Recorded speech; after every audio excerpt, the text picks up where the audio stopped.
Oh boy, that's telling me we're going live and you're live. What's up, everyone? Aaron Nagler here, Cheesehead TV, coming to you live on Tuesday evening. Great Packers trivia earlier today here on the channel. If you missed it, you missed a good one. Nothing but Packers draft questions. Good time was had by all. We're going to be taking a break from trivia here for the next extended week because of the draft. We have a kind of a tech through tomorrow, and then the draft will be happening Thursday through Saturday, off Sunday, and then we'll be back on Monday. So please join us for the next installment of Cheesehead TV's live Packers trivia because it's a ton of fun. The headline of the day, obviously, is the Packers claiming two guys on waivers. No, that's not the headline. The big headline is obviously Rob Gronkowski being traded to the Buccaneers to go play with his old pal Tom Brady. And because of that, we have renewed calls for the Packers to trade for O.J. Howard. I'm here to tell you it's not going to happen, nor should it. I do not for a moment question his ability, athleticism, his ceiling, all things we all talked about and saw when he was coming out of college. But it's certainly apparent from his time in the NFL that he has not acclimated to the NFL game. Now, could LaFleur, Rodgers, and company unlock something that we haven't seen yet at the pro level? Sure. But it's not a question of being able to trade for him because I think the Packers have the ammunition. They have plenty of picks. But he is entering the last year of his deal in 2020. To make any kind of sense, if you're going to trade a pick, probably a day 3 pick, so it's not an insane investment draft capital wise, but to make it make any kind of sense, you have to sign him to an extension. The Packers have so many mouths to feed, so to speak, when it comes to the salary cap. Turning around and handing O.J. Howard an extension while paying Kenny Clark, David Bakhtiari, Aaron Jones, probably Kevin King, maybe not Kevin King, who knows, but those are all guys who are in line for extensions before O.J. freaking Howard. So I understand Packers fans wanting to bring a guy who clearly has some talent, is undoubtedly on the block, as been reported, and now clearly is going to be on the block with Gronk coming into town. But it just doesn't make any kind of feasible sense, on top of the fact that Jay Sternberger is about to ball out. And I understand people saying, well, you just add him and get the two-headed monster like they did back in 96, etc. It ain't going to happen. Sorry to be the wet blanket of reason, as Greg Bedard used to say, but it is just not going to happen in Green Bay. What's up, everybody in the comments? Good to see you all. Am I the only one who doesn't believe in the Bucks? Nope. I keep saying, just imagine, late October, early November, Brady and Gronk and the whole crew. Brady's going to start looking old sooner rather than later. He started looking old last year. Father Time is undefeated. He certainly started kicking Tom's butt last year. And I understand he didn't have a ton of weapons to work with. He's going to have none of those kind of excuses this year. And we're still going to see an older guy. Somewhere around November, December, they're going to have a nationally televised game, and Tom is going to look old. Listen to me now and hear me later. You would give up 2 late picks for Howard? Absolutely not. No chance. If anything, maybe 1 late pick, but not 2. You're going to have control of the guy for 1 year before you have to extend him. Otherwise, it's just a rental. You would much rather invest those picks in actual guys you can control for 4 years at dirt cheap prices. This is salary cap. This is roster construction. This is all the things that people don't think about. Fantasy football has ruined pretty much every discourse when it comes to any potential trade or a signing, etc. There's way more pieces to this puzzle.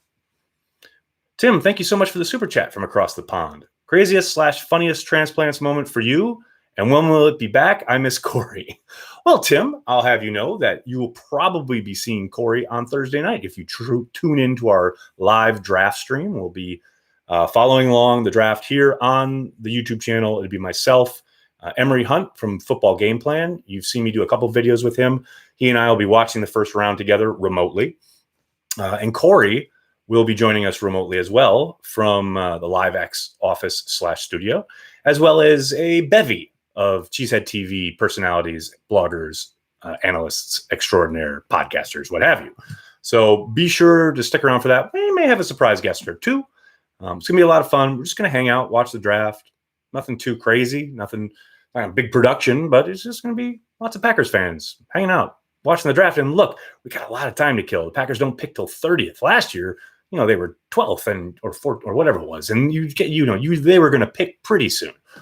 Thursday night, we got a long time to wait. So the more the merrier. Tons of fun in store. It'll be a good time. And transplants will be back whenever I can go back to work, whenever I'm allowed to attend the studio daily as I used to. Then we'll endeavor to put a transplants together. And I don't suspect that's going to happen anytime soon. Probably sometime this summer. But I miss it. I miss going into the city every day. I haven't done much other than exist in a 3-block radius for about a month. So yeah, I'm looking forward to that day. Outside of wide receiver in the first round, what position do you see them packing round 1? Not quite sure what that means, Jonathan. I do think defensive tackle will be in play. I saw Rob Demoski took Blacklock at 30. Big run stuffer, a guy who's going to help Kenny Clark, going to help your edges, going to clog things up in the middle there. I think that makes a world of sense. I think big men, whether it's a defensive tackle or an offensive tackle, I think Josh Jones is in play there, the tackle from Houston. I do think one of the bigger body guys rather than wide receiver, because you can wait. There's so much talent at that position, unless it's someone that they really love that they know isn't going to be there at 62 when they pick next. Now, that said, maybe they pick that big body, a defensive tackle or an offensive tackle, and then package something to jump back up into the top of the second round to get the wide receiver they like. But yeah, I would not be surprised whatsoever if they don't select a wide receiver at 30. Might not even pick the first night if we trade down, Ryan. I am pretty much resigned to the fact that they're going to trade down. We're all going to wait around for hours, and then they're going to trade out of the first, and we're all going to have to just chill until Friday night. But hey, last time that happened, it worked out okay. I don't mind the Jordy pick, so I'm all in. Will your buddy Aaron Rodgers be joining the draft party? No, he will not.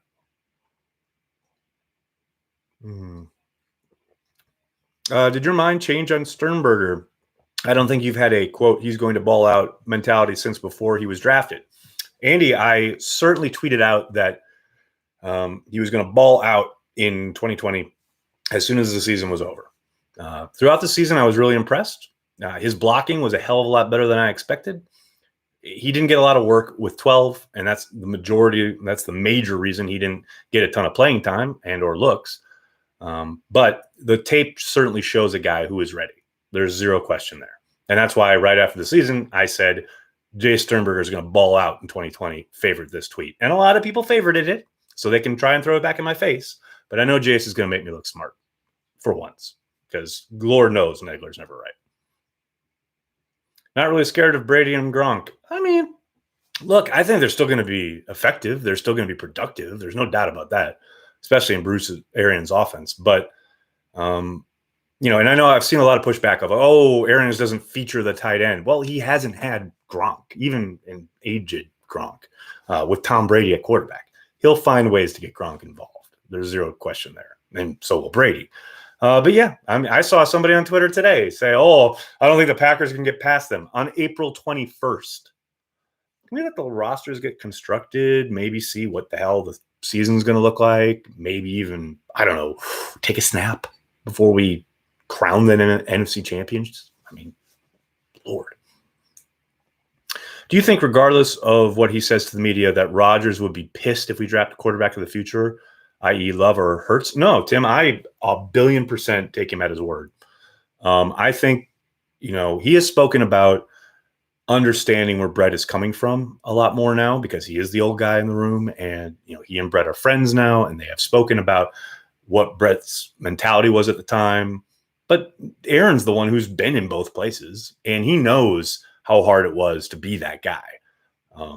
I don't think he'd be pissed. I think he wants to be a mentor in a way that Favre wasn't to him.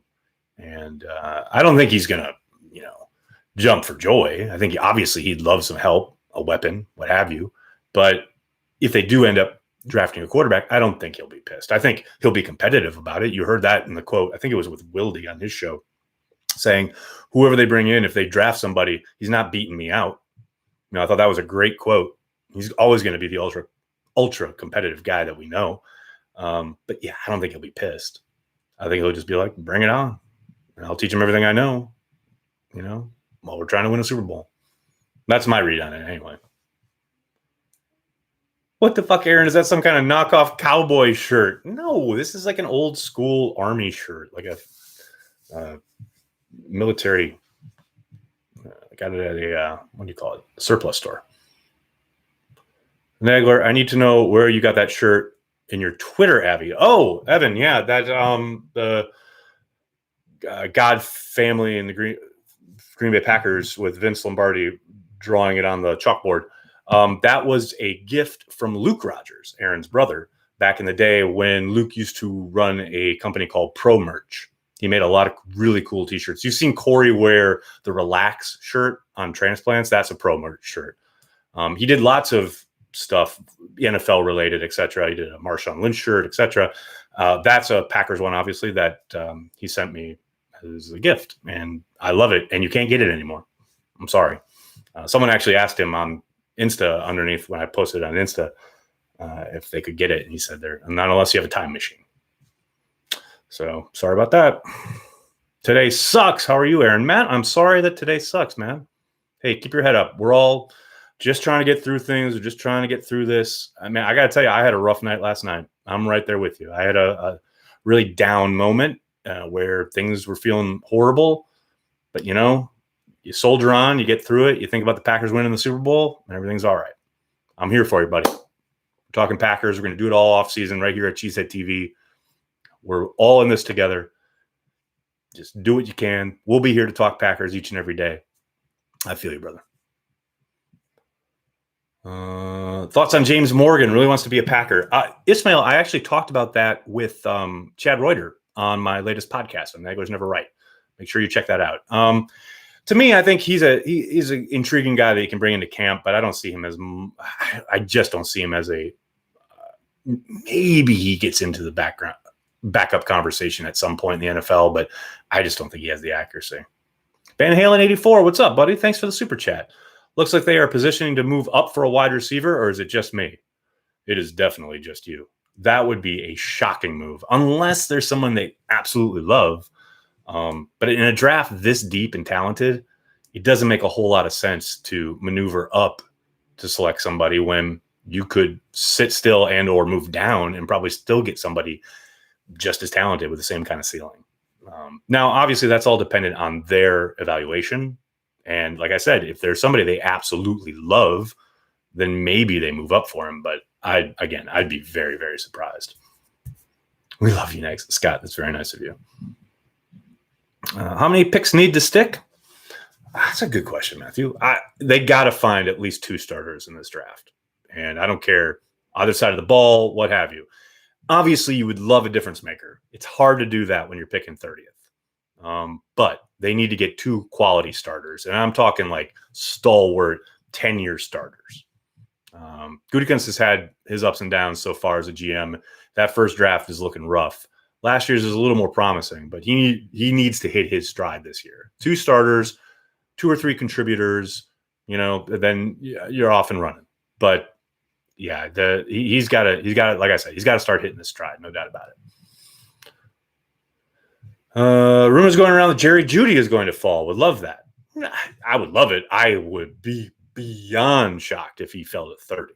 I don't think that's happening anytime soon. How good was it to hear Rodgers speak so highly of Mick, Matt, and the whole organization with AJ Hawk? I mean, I'd say you see it when you're in the locker room, when you're there for availability during the week, either during training camp or during the season. He loves it in Green Bay. He loves it with the Packers. He loves the franchise. He loves the people he works with. There's zero doubt. I was not surprised to hear that. I think, he really values the idea of having been selected by the Packers, trying to finish his career in Green Bay. We all know that is, as much as we hate to think about it, unlikely, but he really values that chance. the ability to finish what he started in Green Bay, to be there the entirety of his career. So yeah, I love it. I love how much he loves not only Green Bay and the Packers, but clearly Wisconsin. He's really made it his second home. You look at his ownership with the Bucks, how he's really embraced not just the Bucks, but the Brewers and Yelich and the whole vibe of Wisconsin sports. I absolutely love it. Ooh, favorite Rodgers throw. I don't know. There's too many to count, right? A lot of headlines have been made recently because Patrick Mahomes tweeted about the pass to Devontae against the Bears that was called back because of the ridiculous Corey Linsley penalty. That throw is one of the most ridiculous things I've ever seen. I'd probably the ear hole throw to Jordy Nelson up in Minnesota. There's two of them actually. There's one there's one in the red zone, and then there's another one where Jordy's in the slot and he bends it in, and Rodgers fires it without the defensive back's head is to him, so he just fires it past his helmet. Both of those throws are pretty insane and some of the best shit you'll ever see from Rodgers. I do not need you to remind me that we are in the latter end of Rodgers' career. I have not been outside in 40 days, and you give me this BS. I'm sorry. I'm just speaking facts, man. I'm sorry. Can a rookie wide receiver start year one and get trust from Rodgers, especially this offseason? Very excellent question. I would only point to 2011 and Randall Cobb and how much he got worked into the mix immediately without an offseason. They didn't do offseason workouts. They didn't have an offseason because of the lockout. Randall Cobb not only made a big return in that first game, but he actually caught a touchdown pass where he ran the wrong route, and Rodgers still hit him. If you do it in practice, if you come in day one and you work your ass off and you do the work and you're where you're supposed to be and you make the adjustments, and if you do make a mistake, you adjust and you never make that mistake again, that is how you get it done with Rodgers. And that is why Geronimo Allison had his trust, because Geronimo came in as an undrafted guy, never made mistakes. And when he did, he learned from it and was always in the right spot, always read defenses the right way, the way Rodgers read them. And that's how you earn his trust. A lot gets made about, oh, they don't have time. They have time if they get the right guy. If they get the right guy or guys who work, who do the work, who are football smart, who are football connoisseurs, who devour the work like Rodgers does. If they get those guys, they'll play right away. They'll be in the mix. And look, they don't need somebody to step in and be wide receiver 2. I think that gets talked about a little much because of Madden or whatever. But look, Lazard is going to be your number 2, at least to begin the season and probably for the entirety of the season. They just need someone to come in and give them competent minutes, become a complementary weapon, and grow as the season goes on. If they can do that, they'll be cooking with gas. They certainly don't need someone to come in week 1 and play, 80 snaps. They just need someone to come in and be a good part of the rotation and continue to develop throughout the season. That's what they need. Any inside info on Kevin Green's departure? Seems so abrupt. Really liked him. It's a great mystery. I mean, we've all heard, he wanted to spend time with family, but then he did come back to coaching rather quickly. The only thing I've ever heard is that, there was some kind of friction between him and McCarthy. But what that is, the root of it, etc., I have no idea. Nathan, thanks so much for the super chat. Packers shouldn't draft for run defenders in the first. One injury to a starting wide receiver or DB, teams won't have to run on us much, will they? That's not how you think about it, buddy. You want to collect the best talent you can, the rarest of positions, which is, those talented big men. You want to get those, especially early in the draft when you're building, you're investing long term. Those one injury to a wide receiver, why can't you have a wide receiver step in that's in the second round? What's the difference if you take them in the 62 or 30? Still going to be talented, still going to be rookies. I think people get so, if it's not a first rounder, they're not going to be an addition. They're not going to be a complementary piece. They're not going to be able to contribute right away. That's nonsense. Guys up and down the draft class can contribute. Yes. Are there more talented guys taken early? Are there guys with higher ceilings taken early? Unquestionably. But there's zero reason that a guy taken in the third round can't come in and contribute just the same way a guy taken at 30 could. So you appreciate Gutekunst's aggressive nature to trade up, especially in the first round? I mean, so far it's worked pretty well when it comes to going up and getting Jair Alexander, getting Darnell Savage. I think those have been pretty good moves. I'll always wonder what would have happened if he had just stuck to his spot 2 years ago and taken Derwin James. Obviously, Derwin missed the year, most of the year last year. But Jair is an excellent player, and they got an additional pick out of it. For the most part, yeah. I think his working of the draft, the mechanics of it, I think has been good. I'm not entirely sold on his evaluation or the guys he's pulled the trigger on. I think a lot has yet to play out in that regard. Like I said, 2018 is looking really rough. But yeah, as far as like his so far, and it's still early, but his working of the draft seems like he puts them in really good spots, in good positions. Kenny, thanks so much for the super chat. Who plays fullback this year? I'd like Dalton Keene. It's a good question. Actually, Emery Hunt talked about a guy that they could get in the third round that you should check out in my latest video, where I talked to Emery about day 3 sleepers. Basically, it's a guy from his alma mater who he thinks can come in and basically do what Vitali did. And who knows, maybe they'll even use him, unlike Vitali. Would you trade our pick in the second round for Evan Ingram? No. Nags, what do you think about Chase Claypool? He seems like an absolute animal. I love him, Michael. I know he's a tweener. I know some people think he's going to play tight end in the league. He's an awfully big guy for wide receiver. They got Devin Funchess already. But I like him as a prospect. I am interested to see where he ends up and how that team decides to use him. I think he's the definite type that the Packers would like. I just don't know where to take. I don't take him at 30. At least I don't. But maybe they do. Maybe that's where they value him. Packers fans losing their shit after the selection is not a wide receiver or linebacker is all the quarantine entertainment I need. Herbert, we can only hope for a meltdown akin to what we saw when Justin Harrell was selected. That is the greatest draft meltdown of all time. The draft is like going to the candy store and just looking, all the stuff you cannot have. Brandy, I don't know if you saw the Packer Ranters tweet, I think it was yesterday, where he talked about why do people get so obsessed about the draft and they learn all about these guys who then end up not being on the Packers. I am very much in that group. I mean, I used to do it for work. It was like my job to study the draft and know it and blah, blah, blah. And I still talk about the draft. I still love the draft because I love finding out who the new Packers are. But I've very much come around to the idea of why spend months digging into all these guys who then are going to be on other teams. And yeah, sure. If I was a college football fan, I think I'd be a little bit more invested. But man, until they become Packers, I really don't care that much. I mean, great. Yeah, there's some great stories out there. Kenneth Murray, whether he becomes a Packer or no, I think he's great people. He's got a great story, etc. And there are tons of those types of guys in each and every draft. But man, if you're not a Packer, why do I care?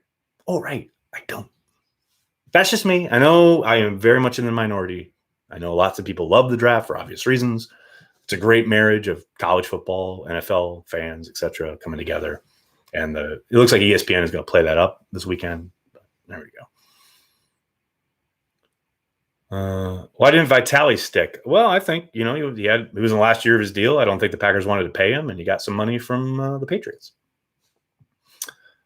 It is interesting, though, that they never really utilized him as a receiver. I think they should have. Obviously, I've been talking about that a lot throughout the last year or so. I do think, that he wasn't an outstanding blocker. And that showed up more often than not. And I don't doubt that they didn't want to pay.